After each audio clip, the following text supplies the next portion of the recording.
مگر سر ایک بڑا اہم مسئلہ ہے جو میں نے ابھی ابتدائی میں بھی بتایا، پکڑ دھکڑ مقدمات کا اندراج، رہائی کے بعد دوبارہ گرفتاریوں کا معاملہ تھما نہیں ہے۔ آج بھی شاہ محمود قریشی کا تیسری بار جسمانی ریمانڈ دیا گیا ہے اور وہ یاسمین راشد کی ریمانڈ میں بھی اضافہ ہو گیا ہے۔ ایمان مزاری رہائی کے فوری بعد ایک بار پھر گرفتار ہو گئیں۔ رہائی کے بعد گرفتاریوں کی ایک طویل فہرست ہے، لیکن یہ ٹون اور ٹینر تھا پچھلی حکومت کا، یہ چلن تھا۔ یہ سلسلہ کب تک تھمے گا؟ آپ لوگ تو ڈے ٹو ڈے کام کرنے کے لیے آئے تھے، لیکن تسلسل پچھلی حکومت کا ہی دکھ رہا ہے۔ دیکھیں، ہمارا کسی کے ساتھ کوئی پرسنل گرج نہیں ہے۔ دیر آر انسٹیٹیوشنز، پولیس ایک انسٹیٹیوٹ ہے، ایف آئی اے ایک انسٹیٹیوشن ہے، وہ انسٹیٹیوشن اپنے فریم ورک میں رہتے ہوئے کام کرتی ہیں، اور ایف آئی آر کوئی بھی انسیڈنٹ ہوگا، کوئی بھی وہ ہوگا، وہ ان ریکارڈڈ تو نہیں جا سکتا ہے، تو پھر اس کی ریمیڈی کے لیے کورٹس موجود ہیں، سسٹم موجود ہے۔ اب ریمانڈز تو کورٹس نے دینا ہے، وہ ہم پروسیکیوشن اپنے کو پروو کرنے کے لیے پروسیکیوشن ڈپارٹمنٹ جو ہے وہ ظاہر ہے ٹائم مانگتی ہے، اور وہ کورٹس ان کو ٹائم دے دیتی ہیں، بعض کیسز میں نہیں بھی دیتی ہیں۔ تو یہ تو میں سمجھتا ہوں کہ اگر کہیں کوئی غلط چیز ہوگی تو ہم ضرور اس کو لک آفٹر کریں گے، لیکن بنیادی طور پہ یہ ادارے جو ہیں وہ اپنی اپنی جگہ پہ رہ کے کام کر رہے ہیں، اور یہ پولیس کا کام ہے۔ پولیس صرف معاملہ جوڈیشل نہیں ہے بگٹی صاحب، صرف بیکاز اگر میں آپ کو خواتین کا ہی بتا دوں جو جیلوں میں موجود ہیں، ان کی بیل کو پرولونگ کرنے کے لیے، کھینچنے کے لیے مزید نئے نئے چارجز لگائے جا رہے ہیں اور ایڈ کیے جا رہے ہیں سسٹم کے اندر، بیکاز گرمیوں کی چھٹیاں تو ختم ہو گئیں، تو اب مزید چارجز ڈال کے معاملہ لمبا کھینچا جا رہا ہے۔ شاہ محمود قریشی نے بھی آج کہا کہ سیاسی انتقام کا نشانہ بنایا جا رہا ہے مجھے۔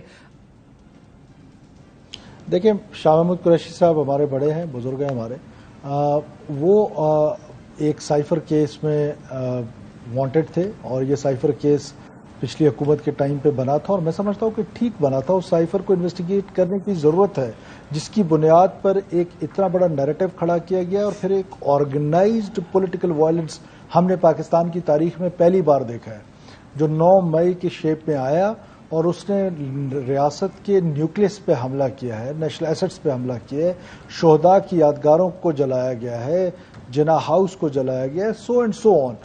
اب اس کے بعد جہاں تک آپ ایمان مزاری صاحبہ کی بات کر رہی ہیں، دیکھیں، اس کی اجازت تو کسی کو نہیں دی جا سکتی ہے کہ آپ آرمڈ فورسز کے خلاف، آپ ریاست کے اہم ترین ادارہ جن کی ذمہ داری ریاست کی دفاع ہے، اس کو آپ ملائن کریں، اس کے خلاف اس طرح کی زبان استعمال کریں جس طرح کی پی ٹی ایم کے جلسے میں انہوں نے کی، تو ظاہر ہے وہ پولیس، میں نے آپ سے کہا ہے کہ ہر چیز ریکارڈ پہ لاتی ہے، اور یہ ریاست کے اداروں کا کام ہے کہ وہ ایونٹس جو دن بھر ہو رہے ہیں ان کو ریکارڈ کا حصہ بنائیں۔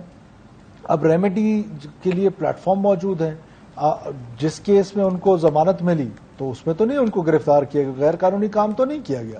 اب اگر واقعات زیادہ ہوں گے، دن میں اگر 200 واقعات ہوں گے تو 200 ایف آئی آریں کٹیں گی، اگر وہ بار بار کوئی لا وائلیٹ کرے گا تو بار بار ایف آئی آر کٹے گی۔ اس میں کوئی انہونی بات نہیں ہے۔ بگٹی صاحب، مگر پرانی ایف آئی آرز کو دیکھا جائے وہ کنٹینیو سمجھ آتی ہے، مگر نئے چارجز، نئی ایف آئی آرز، اس پہ سوال تھا۔ مگر سر 110 دن عمران ریاض خان کی گمشدگی کو بھی ہو گئے ہیں، کیا کہیں گے؟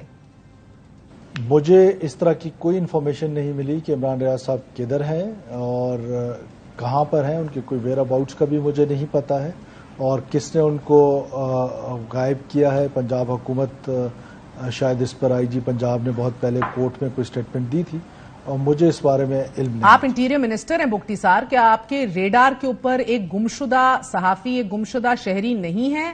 کیونکہ جمہوری ریاستیں ایسے تو کسی ٹارگٹ کلر یا دہشت گرد کے ساتھ بھی نہیں کرتی جیسا سے صحافیوں سے سلوک روا کیا گیا ہے، بٹ چلیں آپ صحافی نہ بھی مانیں، اس پاکستان کا شہری ہے وہ، اگر عمران ریاض کا جرم اس سے بھی بڑا ہے تو پھر عدالتوں کی روبرو پیش کر دیا جائے، ناقابل تلافی سزا دے دی جائے سر، لیکن آزاد ریاستیں دستور و انصاف کے ساتھ چلتی اچھی لگتی ہیں، کیا کہیں گے؟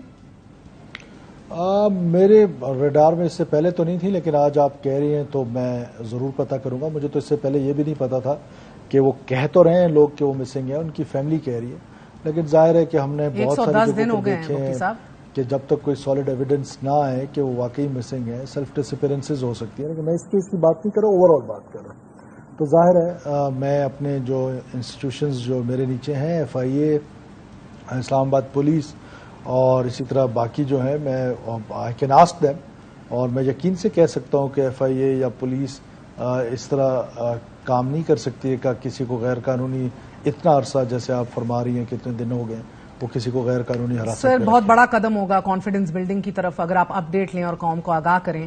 ملک ایک بڑی نازک صورتحال میں ہے. جڑامالہ میں بھی جو کچھ ہوا وہ کسی بھی ریاست کے لیے مناسب نہیں ہے.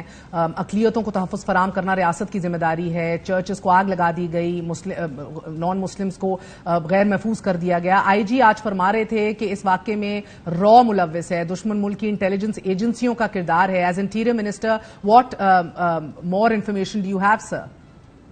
دیکھیں فرام دا ڈے فرسٹ اس سے سازش کی بو آ رہی تھی کہ آپ ایک ماسک میں صبح صبح جا کے ایک چیز رکھ دیتے ہیں اور اس میں جو توہین آمیز وہ کرتے ہیں تاکہ لوگ جو ہیں وہ جذباتی ہو جائیں اور پھر اس طرح کا عمل کریں جس کی کوئی جسٹیفیکیشن نہیں ہے. ان کو نہیں کرنا چاہیے تھا, لیکن ظاہر ہے کہ یہ ایک سازش ہی لگتی ہے اور ایک منظم سازش لگتی ہے.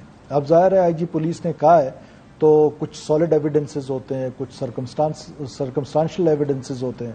تو اب سالڈ ایویڈنسز کا پلیٹ فارم شاید یہ نہیں ہے جس پر میں اور آپ بات کر رہے ہیں, لیکن سرکمسٹانشل ایویڈنسز تو یہی کہتے ہیں. بہت شکریہ. ہمارے ساتھ انٹیریئر منسٹر موجود تھے.